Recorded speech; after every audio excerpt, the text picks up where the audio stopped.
You can be punished if you're a student in dissent in the classroom for grades. I've seen it done. It actually happened to me in the early 1970s. But it's a serious situation. It is a very serious situation. Where were you when that happened? Marist College. And I had a teacher named Mrs. Landau, who was a progressive loon. And she gave an A to a kid who never came to class ever because of his color. I'm not even going to tell you what color he was, but he got an A. And then I questioned that. And then I got a D. And subsequently, the kid who got the A murdered someone and is now serving life in a New York penitentiary. True story. So this is not new. It happened in the late 60s, early 70s, and then it kind of died down, but now it's back in force. It seems to be, Bill. Thanks very much for your thoughts on that. Of course, you can catch Bill later tonight on the O'Reilly Factor. That'll come up right after On the Record. And straight ahead, it's time to hear from some viewers who've been getting tweeted. We've been getting tweeted by all week. Just waiting to and determined, urging us to affirm the basic fact. The U.S. intelligence facility in Benghazi. We can find no evidence the ambassador ever made such a request. He did, however, ask for increased security for American personnel in Libya. That was denied by Undersecretary of State Patrick Kennedy. Secretary Clinton was asked about the security screw-up at the House Benghazi hearings. You know how many security requests there were in the first quarter of 2012? For everyone or for Benghazi? I'm sorry, yes, ma'am. Related to Benghazi and Libya. Do you know how many there were? No, I do not know. Ma'am, there were just over 100 plus. In the second quarter, do you know how many there were? No, I do not. Ma'am, there were 172-ish. Might have been 171 or 173. That's how many were there in July and August, and then in that week and a few days before the attacks? Do you know? There were a number of them. I know that. Yes, ma'am. 83 by our count.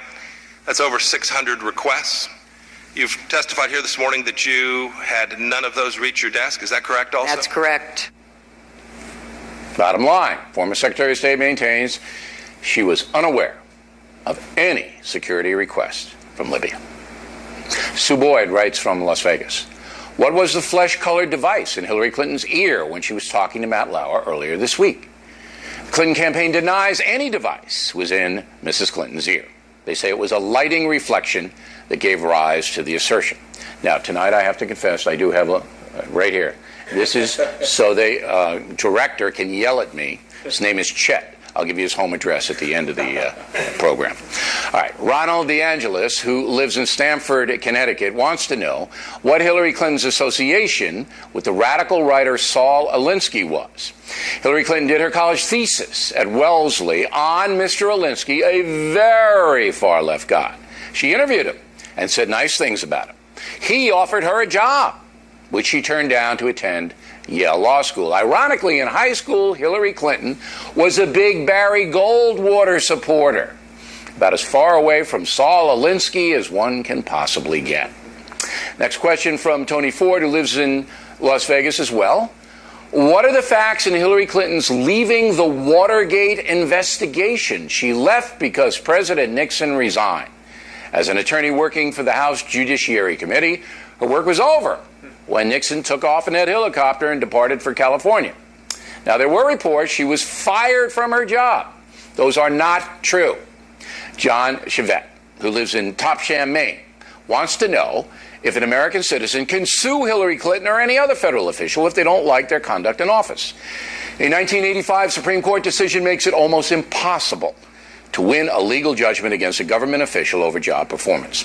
It's a lot of mumbo-jumbo in the ruling, but that's the end game. And finally, Dr. Corinne Michaels from Manhasset, New York, wants to know where Brian Pagliano is. Mr. Pagliano, a longtime aide to Hillary Clinton, worked at the State Department and handled her private server at her Chappaqua, New York home. The FBI granted Pagliano immunity in the email case, but what he told the Bureau remains a mystery. And where he is right now, also a mystery. Very good questions. In fact, I'm going to give a copy of my new book, Killing the Rising Sun, to Cynthia and John Mesher, who asked about Mrs. Clinton's medical records. That's a very important thing. Now, on Monday, we will answer questions about Donald Trump. You remember him. What do you want to know about Trump? It will be in the Talking Points memo, same format, okay? Next on the rundown, Bill Clinton suggesting that the phrase "Make America Great Again" is racist code. Then later, take you to Florida Live, where Mr. Trump holding a rally this evening. That, as the factor continues all across the U.S.